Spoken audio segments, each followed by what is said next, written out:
Hello everyone, कैसे हैं आप सब। मेरा नाम वैभव कौशिक और आप सभी जुड़ चुके हैं संस्कृति आईएएस के यूट्यूब प्लेटफॉर्म पर। आज हम बात करने वाले हैं दुनिया की उस सबसे पुरानी गुफा की जहां पर दुनिया की सबसे पुरानी कला के बारे में पता चला है। अगर आप लोगों को वहां का नाम पता है तो कमेंट बॉक्स में ज़रूर बताइएगा। अगर नहीं पता तो एंड तक आप इसके बारे में सब कुछ जान कर जाइएगा।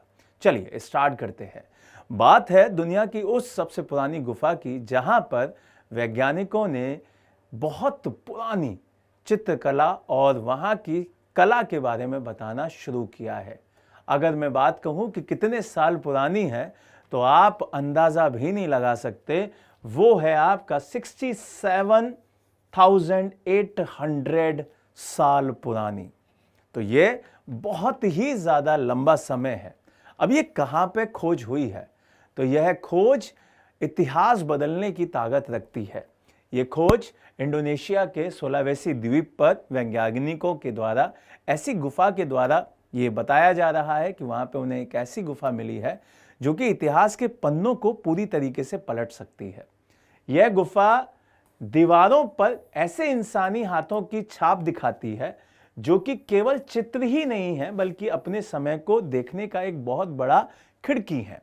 वहाँ पे अगर इन गुफाओं के बारे में, इन चित्रों के बारे में बात की जाए तो वो चित्र नुकीले हाथों के निशान वहां पे दिखाई दिए हैं। वैज्ञानिकों ने बताया कि भाई ये पूरा का पूरा सेगमेंट बदल सकती हैं। क्यों? क्योंकि जो अब तक हमें सबूत मिले थे वो काफी आगे के दिखते हैं। इसका मतलब ये जो चित्र हैं वो बहुत साल पुराने दिखाई देते हैं। ये है कहां पे? तो ये एक द्वीप पड़ता है सोलावेसी, तो ये वहां पे दिखते हैं। अब ये सोलावेसी कहां पे? इंडोनेशिया में है। अगर मैं बात करूं कि इस द्वीप पर जब आप इन चित्रों की बात करते हैं तो वहां पर आपको पत्थर के ऊपर इंसानी छाप दिखाई देगी कुछ इस तरीके से, क्योंकि ये जो टेक्निक हुआ करती थी वो हथेली का स्टेंसिल के रूप में दिखाई देता है। मतलब हथेली का कोई यहां पे चित्र बनाया गया होगा कुछ इस तरीके से, उसका स्टेंसिल उन्होंने कलर से बनाया है। इसका मतलब ये जो आदमी है वो काफी बड़े आकार के दिखाई देते हैं। इससे ये सबूत दिखाई देता है कि जब आप कलर को यहां पे ऐसे रखेंगे तो इसका मतलब ये बहुत बड़ा आदमी के चित्र यहां दिख रहे हैं। यह कलाकृति बहुत ही सुंदर है, अनोखी है और इसे बनाने के लिए किसी प्राचीन मानव की हथेली को पत्थर पर रखा गया होगा, उस पर फिर फुहार कर दी गई होगी कलर की। अगर मैं इस पूरे सेगमेंट की बात करता हूं, इस पूरे चित्र की बात करता हूं, तो ये ऐसा नहीं है कि ये कहीं से नई ढूंढी गई है, नहीं। इसके ऊपर समय की परतों को यहां पे जमने में समय लगा। फिर वहां पे लेजर तकनीक से, किससे? लेजर टेक्निक से इस पूरे लेयर को हटाया गया, चूने को हटाया गया और जो गुफाओं की दीवारों पर पेंटिंग थी उसको चेकआउट किया गया। कैल्शियम कार्बोनेट की जो परत थी उसको हटा दिया गया क्योंकि वो जम जाती है। तो वहां पर चूने की परत हटाकर लाल रंग का जो पूरा का पूरा सिनेरियो था, पत्थर की दीवार थी, उसको वहां चेकआउट किया गया। अब यहां से वैज्ञानिकों ने आधुनिक लेजर तकनीक का उपयोग करके ये सब कुछ हमारे सामने रख दिया है। तर्क क्या है? क्योंकि ये परत बहुत ही पेंटिंग बनने के बाद की जमी हुई है, इसलिए पेंटिंग उस समय से पुरानी होनी चाहिए। तो ये पुरानी है, इस परत का तो बता दिया। तो अब ये कैसे बता रहा है कि ये और पुरानी है? क्योंकि ये परत जितना टाइम ले रही है उससे ज्यादा पुरानी ही होगी, तभी इसके ऊपर बनी है। ये वैज्ञानिकों का यहां पर दावा किया गया है।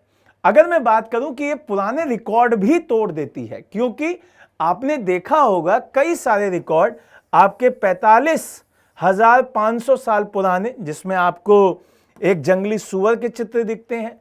फिर उसके बाद आपका 51,200 साल जिसमें शिकार के चित्र दिखाई देते हैं, और अब आपका 67,800 साल पुराना, मतलब 67,000 आपके 800 यहां पे दिख रहे हैं। तो यहां पे हाथ के चित्र दिख रहे हैं, ये और भी ज्यादा पुराना है। तो यहां से सुलावेसी द्वीप अपने अजीब आकार और अपनी पुरानी कलाकृतियों के लिए मशहूर है। लेकिन इस नई खोज ने दुनिया में सबसे पुरानी गुफा और कला का इसे घर बना दिया है। तो ये चीज इसे सबसे इंपॉर्टेंट बनाती है। अब आती है कि ये कौन से कलाकार थे जो यहाँ पर दिखाई देते हैं, कौन से कलाकार यहाँ पर ये सारे चित्र बना के गए। तो वैज्ञानिकों का मानना यह है कि जो ये कलाकृति है ये उन लोगों के पूर्वजों के द्वारा बनाई गई है जो हजारों साल पहले इंडोनेशिया के रास्ते ऑस्ट्रेलिया और पपुआ न्यू गिनी की ओर बढ़े थे। मतलब वो लोग जो अब ऑस्ट्रेलिया और पपुआ न्यू गिनी की तरफ रहते हैं, हो सकता है ये उन्होंने बनाए हों। बात यहां से अगर बदली तो प्रवासन की अगर पहेली की बात की जाए तो आपको ये पूरा का पूरा मैप दिखाई दे रहा होगा। यहां से लेकर पूरी कहानी यहां तक की, ये सारी की सारी एक दूसरे के साथ जुड़ जाती है। यह खोज केवल कला के बारे में नहीं है, ये मानव प्रवास के बारे में भी है, जो पूरे रहस्य सबके सामने खोलती है कि भाई यहां का व्यक्ति, यहां का व्यक्ति, यहां का व्यक्ति क्यों एक जैसा दिखता है। उसका रीजन ये है कि वो प्रवासन की फॉर्म में रहा है। प्रवास करते करते एक जगह से दूसरी जगह वो इधर से उधर होता रहा है। ये सारी चीजें आपको इतिहास के उन पन्नों को नमस्ते करने पे मजबूर कर देती हैं जो हमारे कई हजार साल पुराने हैं। तो आज हम सभी इन सभी चित्रों को, उन सभी निशानियों को नमस्ते करेंगे एक साथ, क्योंकि ये अंधेरी गुफाओं में अपनी छाप छोड़ के गई हैं। अब इस रिपोर्ट का पूरा जो सोर्स है वो आपका वो पुरातात्विक रिपोर्ट्स हैं जो कि अभी हाल फिलहाल में यहाँ जारी की गई हैं। क्लियर है? तो हम नए टॉपिक के साथ दोबारा मिलेंगे। तब तक के लिए ऐसे ही कुछ बढ़िया बढ़िया पॉइंट्स पढ़ते रहिए, मुस्कुराते रहिए, चीज़ें सीखते रहिए। जय हिंद, जय भारत।